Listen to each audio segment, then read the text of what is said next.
इस इलेक्शन से ही हम रूल ऑफ लॉ इस्टेब्लिश कर सकेंगे कि कल को ये ना हो कि किसी के साथ इंतकामी कार्रवाई हो, कल को ये ना हो कि किसी के साथ उसको ज़्यादती हो। तो ये रूल ऑफ लॉ जो है उसका मकसद ये है कि जो बड़े से बड़ा शख्स है उसको भी कानून के वो ताबे हो। ये एम है इस इलेक्शन का कि हमें इस सारे मसले से आज़ादी मिले कि जहाँ कानून की हुक्मरानी नहीं है, हम ऐसा मुल्क बनाएं जहाँ कानून ही कानून हो और कानून की पासदारी हो और हर कोई कानून के ताबे हो। ये इलेक्शन का बड़ा एक ज़रूरी पैगाम है और इसका इलेक्शन का मकसद इस वक्त लोगों ने अपना हक लेना है वापस, लोगों ने इस मुल्क को आगे बढ़ाना है। ये पैगाम है जो अंदर से आया है, जो मैंने आपको दिया। अच्छा, ये बताइएगा कि खान साहब ने कहा कि समात जो है इलेक्शन के बाद तक रखी जाए, तो फिर जज की तरफ से क्या रिमार्क्स है, उन्होंने क्या जवाब दिया कि पहले होनी चाहिए या नहीं होनी? वो ये कहा तो सही, लेकिन जज साहब ने ये कहा कि अभी बहुत सारे गवाह आने हैं, कार्रवाई मैं करूँगा। और ठीक है, वो अपनी जगह एक केस चला रहे हैं, लेकिन जो क्रॉस एग्जामिनेशन का हक है, जो जिरा का हक है, जो शहादत पेश करने का हक है, जो कानूनी हमारे तकाज़े हैं एक वकील की हैसियत से कानून के मुताबिक, वो सारे अदालत को पूरे करने पड़ेंगे। कोई इसमें तेज़ी भी नहीं कर सकती अदालत, क्योंकि कहा जाता है कि justice hurried is justice buried. तो ये भी नहीं हो सकता कि आप इतना तेज़ केस को चलाएं कि आपसे इंसाफ ही ना हो सके।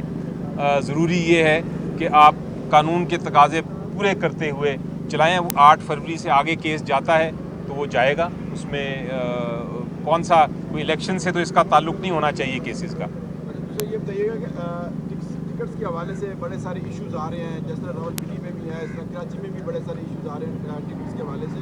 तो खान साहब को हमने कल भी बताया था और आज भी बताया, तो क्या खान साहब ने उसमें कोई नोटिस लिया इस बात पर? कि देखें, जहाँ तक टिकट्स का ताल्लुक़ है, कैंडिडेट्स का ताल्लुक़ है, वो अब उनका असेसमेंट करने के बाद वो फाइनलाइज हो चुका हुआ है। अब 10 दिन पहले हैं वो ये चीज़ गलत है। वहाँ पे जस्टिफाइड और वो नहीं है, जस्टिफाइड कैंडिडेट्स कराची के अंदर नहीं हुए हैं। वहाँ पे जो पहले कमेटी थी वही फिर से कमेटी बनी है। उन्होंने एक लॉबी ने दूसरी लॉबी के नाम डाले, उसमें जो वर्कर्स थे वो सब नहीं आए हैं, जिसमें उमर अयूब साहब की भी मेरे पास कॉल आई थी और वो मुझे प्रेशराइज कर रहे थे कि ये कोर कमेटी का फैसला है। खान जो फैसले दे गए उन फैसलों के ऊपर अमल दरामद नहीं किया जा रहा। ये बात हम खान के अपने घर से भी सुन चुके हैं कि हमारे फैसलों पे अमल दरामद नहीं किया जा रहा, तो और हम इस चीज को कभी भी बर्दाश्त नहीं करेंगे। कोई और सवाल है? इन्होंने तो कर ली बात। आप भी इस चीज को इग्नोर ही कर रहे हैं। जी, पीटीआई उम्मीदवारों की तरफ से इलेक्शन कैंपेन नहीं की जा रही जिस तरह बाकी उम्मीदवार कर रहे हैं। देखिए तो ये कैसे लड़ेंगे आप अगर आप देखें, इस वक्त जो पोजीशन है, हकीकत ये है कि जो हमारे कैंडिडेट्स हैं उनके पास पब्लिक खुद आ रही है। अमूमन हमने इलेक्शन में देखा है कि कैंडिडेट्स पब्लिक के पास जाते हैं और कहते हैं कि हमारी बात सुनो।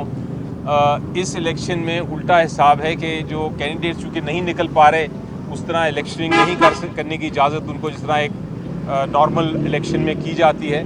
तो अवाम जो है वो कैंडिडेट के पास खुद आके उनकी बातें सुन रही है।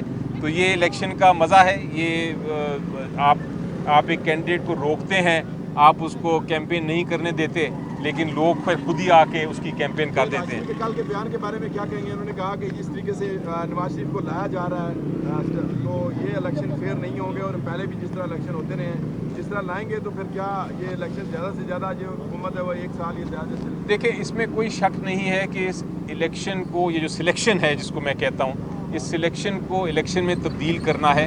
उसके लिए सबसे ज़रूरी चीज़ ये है कि अवाम अपने वोट का हक़ इस्तेमाल करे। अगर अवाम वोट का हक़ इस्तेमाल करेगी तो फिर ये सिलेक्शन नहीं रहेगी, फिर इलेक्शन बनेगा इंशाल्लाह। वैसे सब वाहन पर आज गिरा हुई है, तो कहा जाता है कि वाहन से जब सवाल आपकी तरफ से पूछे जाते हैं तो उस पर वो खामोश हो जाते हैं और प्रॉपर जवाब नहीं देते। क्या ये मसला अंदर आ रहा है सामने? जी देखिए, आज तो अभी चूँकि कार्रवाई नहीं हुई तो उसमें कोई क्रॉस एग्जामिनेशन या जिरा नहीं हुई, लेकिन बहरहाल जो भी अदालत में होता है, जो जब आपका गवाह को अगर आप पूरी तरह ना जिरा करने दें तो फिर वकील जो हैं वो एतराज़ करते हैं, मीडिया उसको सुन लेता है। इसीलिए हम चाहते हैं कि मीडिया को जो बैक सीट मिली है आज, वो वापस फ्रंट सीट पे आके कार्रवाई सुन सकें ताकि वो रिपोर्ट कर सकें। Thank you. अहमद आज आज